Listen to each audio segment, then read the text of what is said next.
The mob isn't for the faint-hearted, it's for the fearless, the brutal, and sometimes the downright insane. Today we're bringing you the stories of 5 mobsters who took ruthlessness to a whole new level, twisting fear and violence into their own unique art forms. At number 5 we have Natalie Joe Diamond Evola, a man who preferred silence over spectacle, but left a bloody legacy that haunted New York's underworld. Known as a ghost of the Bonanno family, Evola ruled with a subtle cruelty, controlling vast empires of drugs and labor with just a murmur, a nod. But make no mistake, the silence only hid the ferocity beneath. So join us as we count down the names that still send chills down even the toughest mobster's spine. These are the most insane mobsters who played the underworld like their own deadly game, leaving behind stories as dark as the deeds they committed. In the late 1960s, while New York City's shadows grew long and cold over its most notorious streets, Natalie Joe Diamond Evola rose quietly to power, slipping into the role of Bonanno family boss like a ghost emerging from the mist. Born in New York on a frigid February morning in 1907, Evola had grown up near the underbelly of the city's labor industry, a world shrouded in dark deals and whispered threats.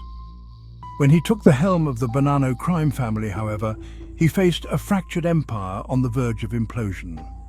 The family, having barely survived a vicious civil war, was now derided by other clans and stripped of its former respect. His rise seemed less a triumph than a reluctant concession by the Mafia's ruling commission, a result of exhaustion rather than glory. Yet Evola's grip on power began subtly. At first his methods were invisible, like a winter fog slipping through alleyways. Quiet and reserved, he was a man who preferred the company of ledger books to the bloody theatre of violent enforcement. He avoided the flamboyant swagger typical of a mob boss, opting instead for the soft-spoken authority of a man who didn't need to raise his voice. Evola had long made his fortune in the garment and trucking industries, clean fronts for the darker business that paid his debts to the Bonannos. Unlike the volatile Joseph Bonanno or the brash Carmine Galante, Evola preferred to sidestep conflicts, forging alliances with powerful figures like Vito Genovese and Carlo Gambino rather than courting disaster. Those who did business with him found themselves entangled in something larger, a web woven so tightly they never noticed the thread tightening around their throats. By the time he ascended to power, Evola was already a seasoned man in his 50s, a figure the city's law enforcement had largely ignored. The family's need for quiet restoration rather than further bloodshed seemed to suit his temperament. He was present during the infamous Appalachian meeting of 1957, a mob summit that ended with dozens of capos and dons fleeing law enforcement in a comical stampede. Evola's own narrow escape left a mark of bitterness, a rare crack in his otherwise reserved demeanor. But it didn't stop him. Instead, he returned to New York with a sharper mind and a new understanding of the family's precarious place on the national stage. But nothing in Evola's steady climb could prepare him for the first great pitfall he'd face as boss. In 1971, a police surveillance operation revealed a network of racketeering, narcotics trafficking responsible for a plague of deaths, and bribery that tied Evola's garment district operations to a sprawling empire of criminal profiteering. Bugs planted by the FBI and NYPD captured murky conversations implicating him alongside Carmine Tramunti, the Lucchese boss, in an operation so wide-reaching it would rattle New York's labor unions for years. Agents monitoring the trailers where he and his lieutenants held their meetings pieced together a map of his empire, an empire Evola was desperately trying to keep under wraps. The revelations threatened to shatter what little order he had managed to restore to the Bonanno family, and the commission, watching from a distance, began to doubt his resolve. As Evola's empire buckled under mounting legal pressure, another crisis was emerging, one closer to his heart. His health began to deteriorate. The quiet meetings he had once led with careful ease now strained him. His movements grew sluggish, his speech softer, a fading echo of the commanding presence he once had. Diagnosed with terminal cancer, he became a ghost within his own organization. Yet, driven by duty, or perhaps a grim acceptance of his fate, Evola continued to attend meetings and issue commands, his face pale but his resolve unbroken. On August 28, 1973, Natalie Evola passed away, not in a blaze of gunfire or under the cover of night, but in the clinical, impersonal quiet of a hospital room. He died as he lived, his name barely remembered outside the circles he commanded. As his body was laid to rest, his empire already teetered on the brink of chaos. Philip Rusty Rastelli took over the family, a leader more provisional than permanent, and the Bonannos slid back into turmoil, their brief reprieve under Evola's watch vanishing as quickly as he had. Evola's legacy, as brief and spectral as his rule, left the Bonanno family in a shadowed limbo. A figure who rose silently and fell without a sound, Natale Joe Diamond Evola remains an enigma in the annals of the Mafia, a ghost who vanished almost as soon as he arrived. When you pledge your loyalty to the mob, you don't just join a family, you enter a world where trust is razor thin and loyalty is often paid in blood. Thomas Bilotti, right-hand man and bodyguard to Gambino boss Paul Castellano, learned this the hard way. Rising from the gritty streets of Staten Island, Bilotti became Castellano's shadow, his enforcer, and eventually his underboss, a role that sealed his fate. In the world of organized crime, power shifts with a single shot, and for Bilotti, his dedication would lead him right to the crosshairs. Join us as we delve into the dark, twisted tale of Thomas Bilotti, a mobster who would meet his end on the cold, unforgiving streets of Manhattan in one of the most notorious mafia hits in American history. Thomas Bilotti's story was one of steadfast loyalty, blinding ambition, and a chilling end on the gritty streets of New York. Born on March 23, 1940, in Staten Island, Bilotti grew up amid the thickening shadows of mafia influence, watching the powerful ebb and flow around him like the tide. By his 30s, he was already a notorious name, respected and feared, but his violent loyalty to Big Paul Castellano would set him on a collision course with fate. In 1970, a minor scrape with law enforcement planted his name firmly in the headlines. 30-year-old Bilotti had been caught, guns still warm, as he and an associate fled from a shooting scene in Jamesburg, New Jersey. Racial tensions were already high after a string of riots at the local high school, and Bilotti's impulsive violence sent a ripple of outrage across town. They had intended to make an example of Emery Parks, a local black teenager who had unknowingly stepped into their sights. A quick burst of birdshot left the young man bleeding but alive, and as police quickly swarmed in, Bilotti and his companion found themselves cornered.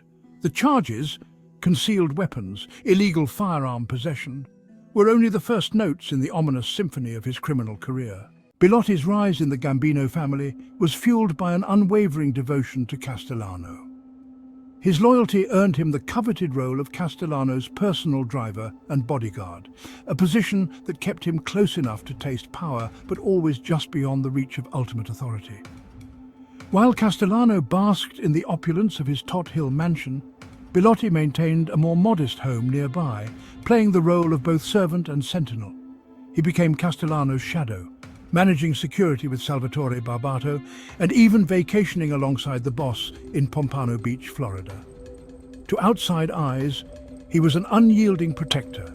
To the inner circle, he was Castellano's trusted hand. Then, in December 1985, the death of Agnello Della Croce, the only man who could keep Gotti and his faction loyal, created a crack in Castellano's fortress. The boss's missteps began to pile up like blood-stained bricks. He skipped Della Croce's funeral, a move that reeked of disrespect to the grieving underworld, and in the same breath promoted Bilotti to underboss, signaling that the Castellano-Bilotti line would continue to rule unchallenged. The Della Croce loyalists, now rudderless and boiling with resentment, saw their hopes for succession dashed. John Gotti seized the opportunity, quietly consolidating power, his whisper reaching the ears of men who would otherwise tremble at Castellano's name. By mid-December, the murmurs had evolved into a plan, a cold, calculating blueprint to eliminate Castellano and Bilotti. December 16, 1985 cast a bitter chill over Manhattan, the air tense and heavy as if aware of the impending bloodshed. As dusk fell, Bilotti, dressed in his usual suit, pulled Castellano's Lincoln into a no-parking zone outside Sparks Steakhouse on 46th Street. It was an unassuming setting for a massacre, bustling with unwitting bystanders, some stepping off the curb to catch glimpses of the famed mobster duo. Bilotti parked, nodded once to his boss, and prepared to open the door. But shadows moved in, trench coats flapping as three men approached with deadly purpose. In seconds, the gunman's semi-automatic pistols erupted in brutal unison.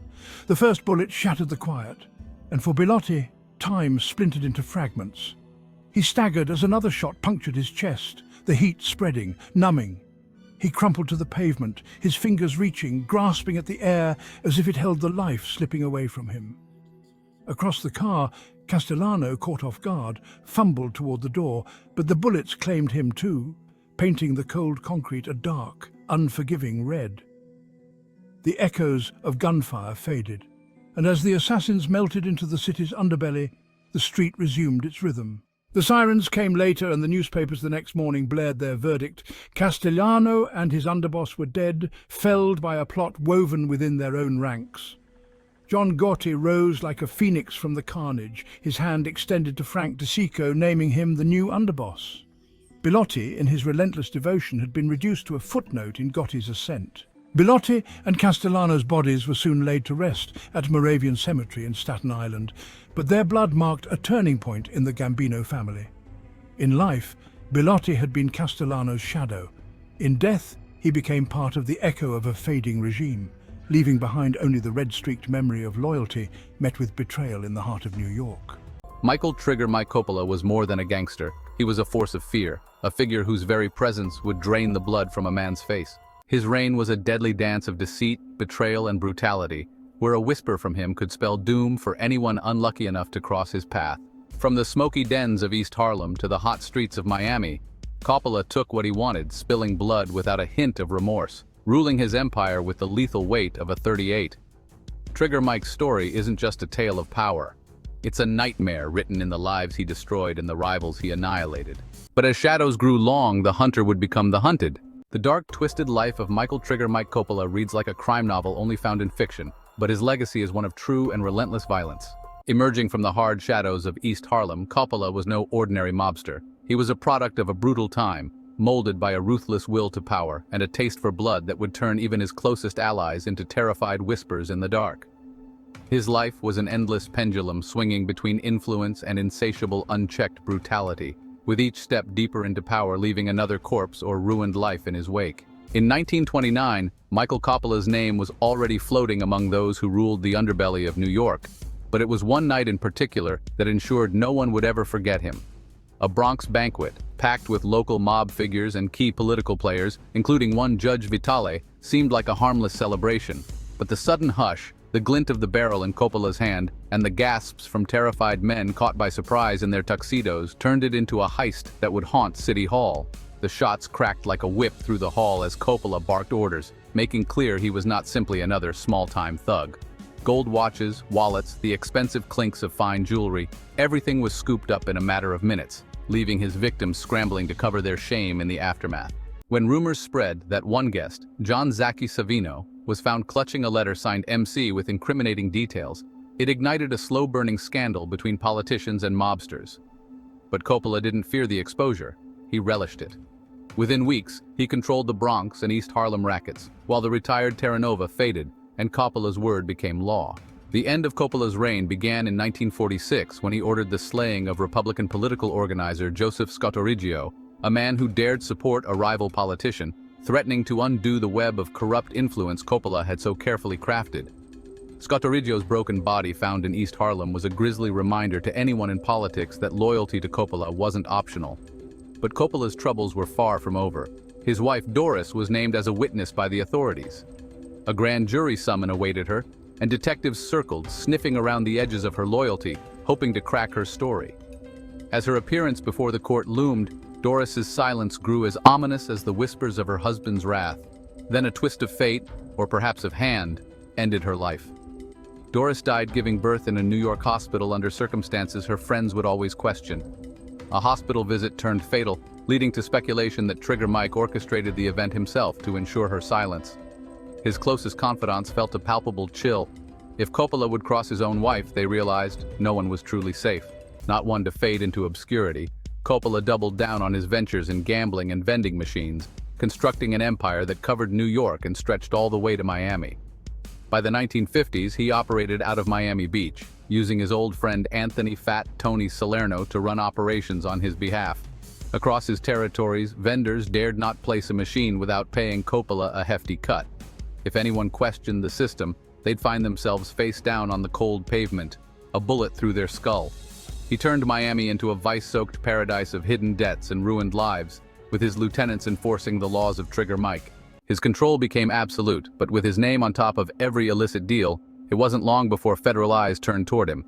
Tax evasion charges landed in 1962, forcing Coppola into a courtroom where he stared down the prosecutor with the same icy glare he'd perfected on the streets of East Harlem. Unable to account for his vast wealth, he was sentenced to prison and a hefty fine.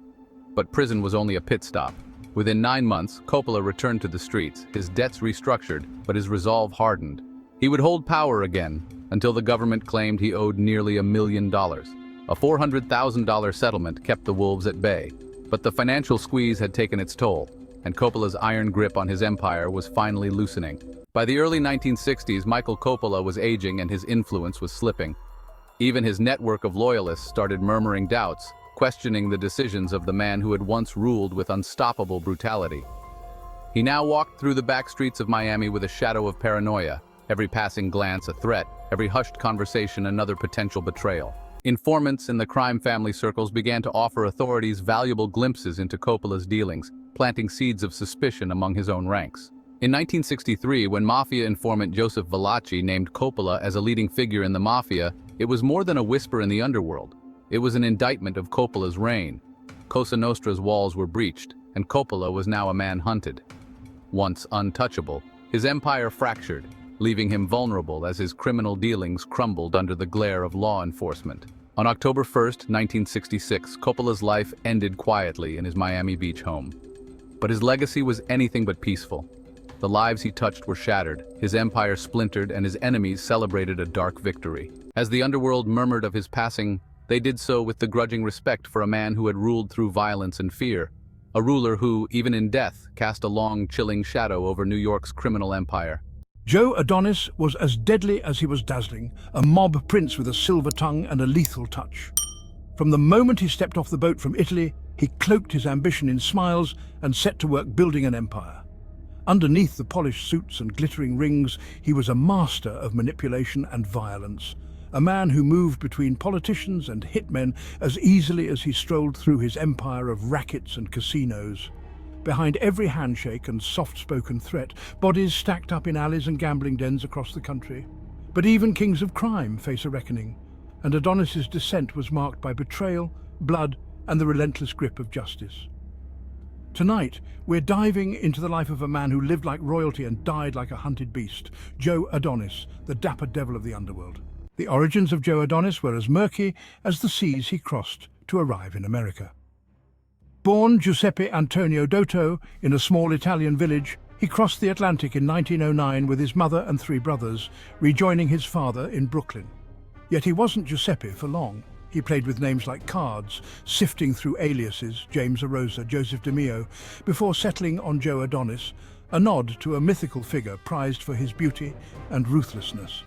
It suited him well, for his handsome features masked a will as sharp as his jawline, and beneath it, an insatiable thirst for dominance. By the early 1920s, Adonis's name was muttered in the speakeasies and back alleys of Brooklyn. There, he cut his teeth with the likes of Frank Yale and Anthony Little Orgy Pisano, gathering criminal connections that reached into the city's underbelly. The job was always simple on the surface: robbery, larceny, a few nights in a holding cell. But the man who emerged each time was slicker, tougher, and perhaps more ruthless, moving up the ranks with furtive brutality. He knew how to silence a witness, but more importantly, he knew how to dodge the law, each release leaving police wary and his rivals impressed. In one early high 1926, he and his associates orchestrated a robbery that left Brooklyn police clutching their empty evidence folders and rival gangsters whispering his name in awe. But with each successful heist, Adonis's ambition grew heavier, something that clashed with the whims of his Sicilian superiors. At the height of the Castellamarese War, Adonis's loyalty wavered. Caught between old alliances and new powerhouses, men like Lucky Luciano and Frank Costello, who were reimagining organized crime. The choice was treacherous: stay loyal to the old boss, Joe Masseria, and risk stagnation, or take a chance on Luciano and Costello, risking everything for a shot at something bigger. The decision shattered him. When Masseria was gunned down in a Coney Island restaurant in 1931, there were whispers Adonis had tipped Luciano off, securing his future in a reshaped world. The scene was brutal. Blood smearing the white tablecloths, Masseria's crumpled figure by the door, but Adonis watched from afar, untouched, his back still warm from Masseria's trust, his heart cold as he turned away. In the restructured underworld, Adonis climbed faster than he had imagined. The 1930s were heady times, and his rise was meteoric. Alongside Costello, he expanded into new territories. Gambling dens in Miami, clandestine deals with Jewish mobsters like Meyer Lansky and Bugsy Siegel, and lavish nightclubs that glistened with vice under thin veneers of glamour. The money rolled in, and so did the respect. By 1937, Adonis was no longer merely a Brooklyn player. He was the name on everyone's lips, the smiling, suited man who moved in shadows but flaunted his wealth in public. With a flick of his wrist, he could clear a room or command loyalty, and his elegant suits did little to mask the animal cunning beneath his charm. But that power created chaos. The United States Senate's Kefauver Committee in the 1950s shone an unforgiving spotlight on men like Adonis, peeling away the opulent facade to reveal a mobster entrenched in perjury, fraud, and corruption. The hearings were relentless, drilling into his financial dealings and testing his iron will. Adonis had prided himself on his American birthright, a convenient lie that the committee exposed mercilessly. He'd never been born in New Jersey. He was a child of Italy, with paperwork tangled in a web of lies and evasion. The public humiliation was a searing wound, but Adonis's troubles were only beginning.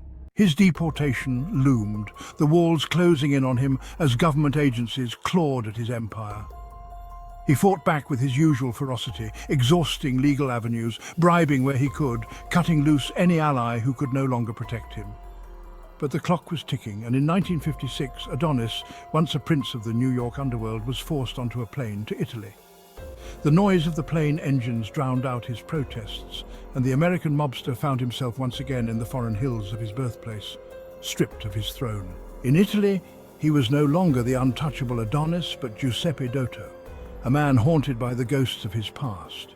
He was forced into a type of internal exile, shackled to the coastal town of Ancona by Italian authorities. The Adriatic's salt air brought him no comfort. Every ship on the horizon seemed to taunt him with memories of America, of his kingdom, now lost to him forever. The cold winds off the water crept into his bones, while back in New Jersey, his rivals scrambled to divide the empire he'd built. By the time of his death in 1971, Joe Adonis was a shadow, an exile who had once ruled New York's underbelly but died alone in a foreign land. His funeral back in the States was as quiet as his life had been loud. A scattering of mourners huddled around his grave, casting final glances at a man who had once dared to defy both kings and law. In the end, he was buried under a false name, far from his power and wealth, a king in his mind, though only whispers of his myth lingered. When Neil Della Croce walked into a room, silence fell, as if death itself had joined the conversation. Known as the Grim Reaper of Mulberry Street, Della Croce moved through the Mafia underworld with a presence that chilled even the most seasoned killers. He wasn't just a soldier in the Gambino crime family, he was the keeper of its darkest secrets and its deadliest rules.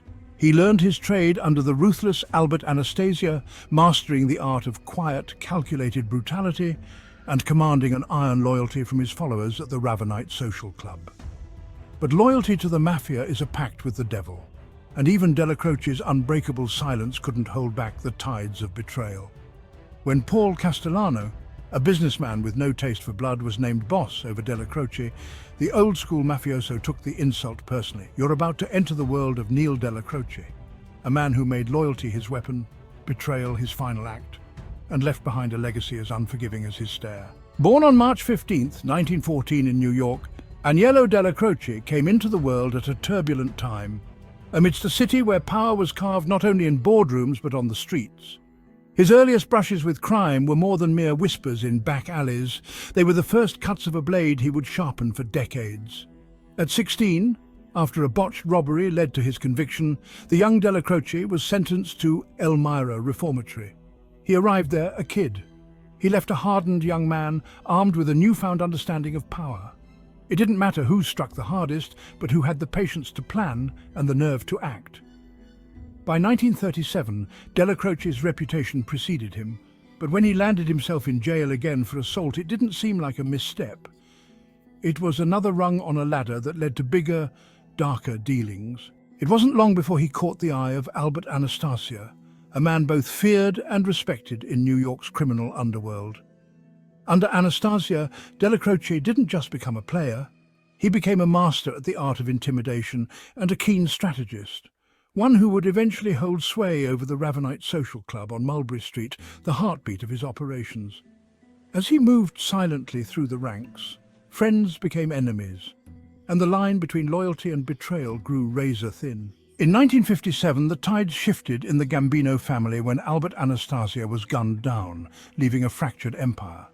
Two camps emerged, the first helmed by Carlo Gambino, the second by Della Croce and his longtime confidant, Armand Rava. Although Gambino's rise had been swift, Della Croce's influence remained close behind, lingering like the smoke that filled the rooms where deals were sealed. The tension mounted. A collision felt inevitable. Then Rava disappeared without a trace.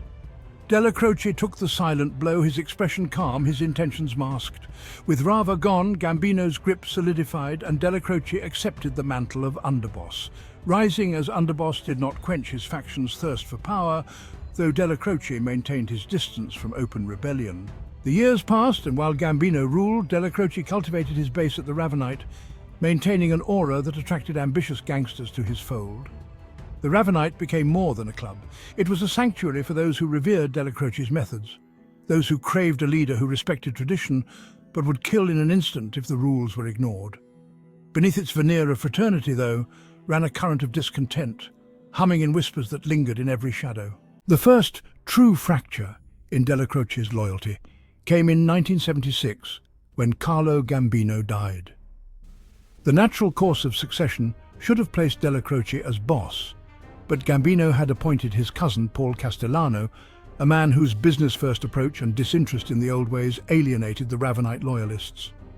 Della Croce's face betrayed nothing as he ceded the seat. No public objections, no covert coups. Remain loyal, he commanded his men. It was a powerful silence, one that simmered as Castellano's reign advanced, marked by his aversion to narcotics trafficking and his desire for control of family finances. Della Croce's followers bided their time, knowing their moment would come. By 1985, Della Croce's health was failing, but his aura remained intact, like a dying star whose gravity holds firm even as it collapses inward. Castellano's recent snub of Della Croce's funeral had been a glaring insult, but it was a spark that lit more than mere grievances. Della Croce had barely been laid to rest when whispers among his disciples became plans. A meeting at Sparks' Steakhouse was arranged. Castellano walked into the trap without a second thought, underestimating the wrath Della Croce's death had unleashed. When the shots rang out on December 16, 1985, the streets erupted into chaos. It was a final act of vengeance, a posthumous strike from the shadows Della Croce had ruled. Della Croce's legacy lingered in every corner of Mulberry Street, his presence embedded in the Ravenite, where his name was spoken in low tones long after his death. A tactician and ghost, he left behind a creed his men followed, one written in the margins of history and signed in blood.